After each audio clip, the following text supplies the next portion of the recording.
ప్రాసాదో ఏన భగ్నోమే నరకే సపతిష్యతి. ఎవరైతే కనుక నా మందిరం యొక్క ప్రాసాదాన్ని పడగొట్టాడో అతను ఖచ్చితంగా నరకంలో పడతాడు.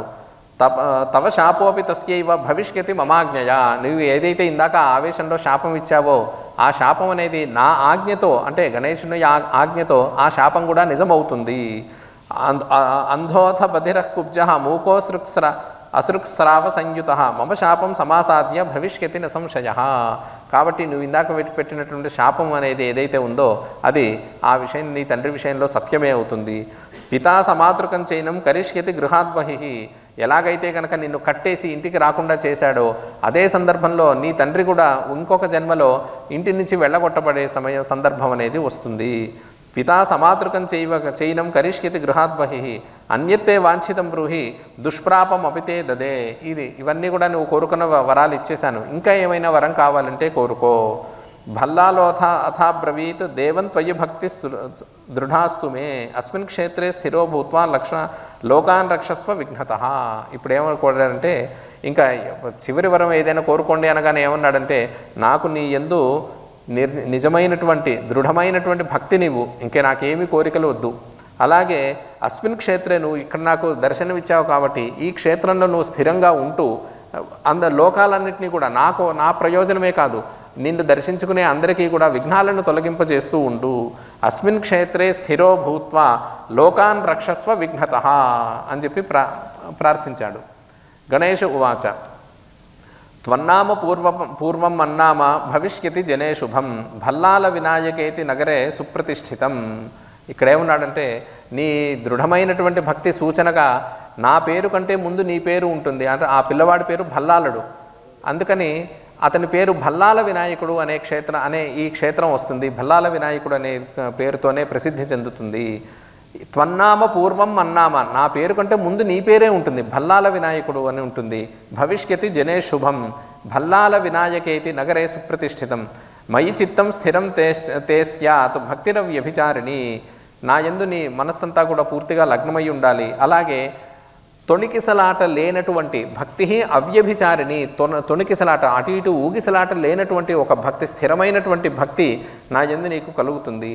యాత్రాం మమ కరిష్యంతి నగరే పల్లి సంజ్ఞకే భాద్రశుక్ల చతుర్థ్యాం ఏ తేషాన్ కామాన్ దదామ్యహం. ఎవరైతే కనుక ఆ పల్లి అనేటటువంటి పేరు కలిగినటువంటి నగరంలో ఈ భల్లాల వినాయకుని యొక్క దర్శనం చేసుకుంటారో భాద్రశుక్ల చతుర్థ్యాం భాద్రపద మాస శుక్ల చతుర్థ్యాం ఇతి దత్వా వరం దేవ తత్రైవాంతరధీయత తతో వినాయకం స్థాప్య భల్లాలో బ్రాహ్మణై సహా ప్రాసాదం కారయామాస నానా శోభా సమన్వితం. ఎప్పుడైతే గణేశుడు అంతర్ధానం చెందాడో అక్కడ చక్కగా తొలగిపోయినటువంటి ఈ రాగద్వేషాలన్నీ కూడా లేకుండా భల్లాలుడు చక్కగా అక్కడ గణేశునికి మంచి మందిరాన్ని కల్పించి అక్కడ మూర్తిని ప్రతిష్ఠింపజేసి అలా చక్కగా దాన్ని అర్చనాదులన్నీ కూడా చేస్తున్నారు. భల్లాల వినాయకేతి కథితం తే కథానకం యచ్ఛృత్వా సర్వపాపేభ్యో ముక్తః కామాన్ అవాప్నుయాత్.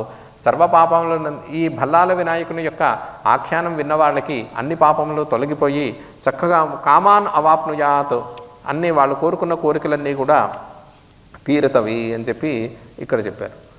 ఇంతవరకు బాగానే ఉంది. ఇందాక అతను కళ్యాణ వైశ్యుడికి శాపం ఇచ్చాడు. ఆ శాపం సంగతి ఏమిటి, దాని పరిపాకం ఏమిటి అని ఈ సంగతులంతా కూడా మళ్ళీ అడుగుతున్నారనమాట. విశ్వామిత్ర వచశ్రుత్వా భీమః పప్రచ్ఛ తం పునః వైశ్యాచరిత వార్తాయాః శ్రవణే పరమోత్సుకః సోమకాంత నృపశ్రేష్ఠ కథయామి శృణుష్వతం. మొట్టమొదట అసలు ఇది మొదలైంది మనకి సోమకాంతుడి దగ్గర నుంచే ఈ కథ మొదలైందనమాట. అక్కడే మళ్ళీ చెప్తున్నాడు అనమాట. భీమోవాచ శృతం దక్షస్య చరితం విశ్రాంతం మమ మానసం కథం కళ్యాణ వైశ్యస్య గతిరాసీద్ వదస్వతాం. విశ్వామిత్ర ఉవాచ, ఎలా ఏం జరిగింది అనే విషయాన్ని అడుగుతున్నారు.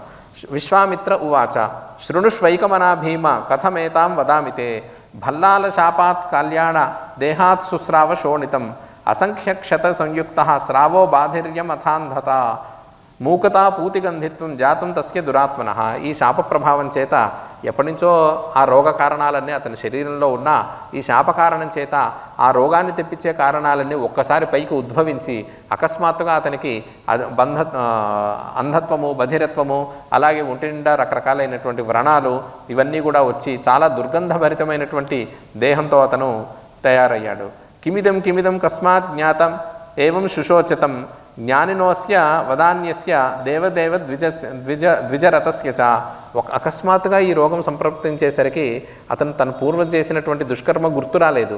ఏమిటి, నేను చక్కగా ఇప్పుడు కూడా దేవపరాయణుడుగా ఉంటున్నాను, దేవతల యందు భక్తితో ఉంటున్నాను, అన్ని సత్కర్మలు చేస్తున్నాను, నాకేంటి ఉన్నట్టుండి ఇటువంటి రోగం సంప్రాప్తించింది అని చెప్పి కిమిదం కస్మాత్ జాతః, ఎందుకు నాకు ఇదంతా వచ్చింది అని చెప్పి అతను చాలా ధర్మశాస్త్రార్థ నిష్ఠస్య స్వదార పరితోషిణ అవస్థేయం కథం జాత మమ భర్తుర్ అప్పుడు అతని భార్య కూడా అదే అనుకుంటోంది.